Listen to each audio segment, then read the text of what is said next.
Institut Minang Merdeka.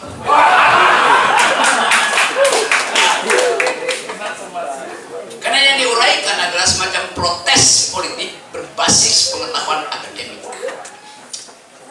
Saya juga baru tahu bahwa 1956 Buya Hamka mendirikan sekolah ini dengan berbasis pada filosofi, karena disebut falsafah dan hukum masyarakat. 1956 Buya Hamka tidak pernah lulus sekolah hukum, tidak pernah punya gelar profesor doktor, tapi dia punya pengetahuan tentang filsafat dan hukum. Kenapa begitu? Karena Buya Hamka tidak memakai cincin berlian. Jadi Anda bayangkan, seseorang bisa memprediksi bahwa akan ada kekacauan di 2024 kalau hukum itu tidak diasuh oleh ibunya, yaitu filosofi. Itu yang terjadi di Mahkamah Konstitusi.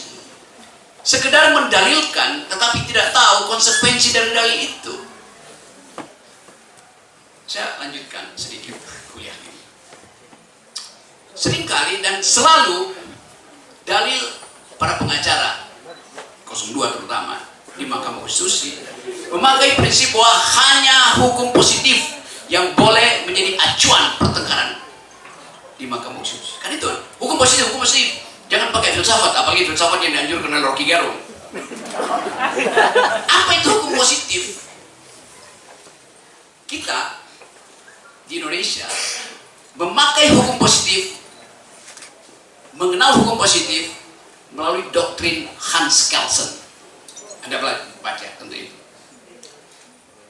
Hans Kelsen orang Jerman yang mendalilkan bahwa ayat tidak boleh bertentangan dengan ayat di atasnya. Ada Stephen Baum modeling di situ. Itu hukum positif.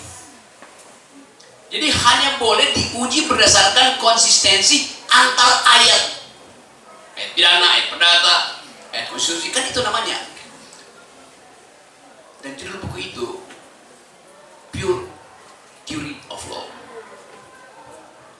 yang salah diterjemahkan di dalam bahasa Indonesia.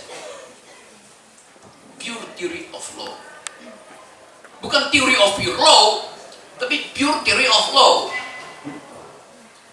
teori murni tentang hukum. Itu bahasa Indonesianya. Dan di situ dimulai kekacauan cara berpikir kita tentang hukum. Seandainya saya terangkan pada si pemilik cincin bahwa Hans Kelsen yang dipelajari oleh dia itu adalah murid dari Immanuel Kant yang filsuf besar dunia, mungkin cincinnya langsung cair. Coba. Hans Kelsen menulis Pure Theory of Law mengikuti gurunya Immanuel Kant yang menulis buku Pure Thought, Pure Reason, akal murni. Dan Immanuel Kant adalah seorang filsuf. Jadi Hans Kelsen itu neo-Kantianism. Kalau istilah ini saya ucapkan, Raja Cincin nyari ke Google, dan dia akan tanya pada Wendra, apa benar begitu?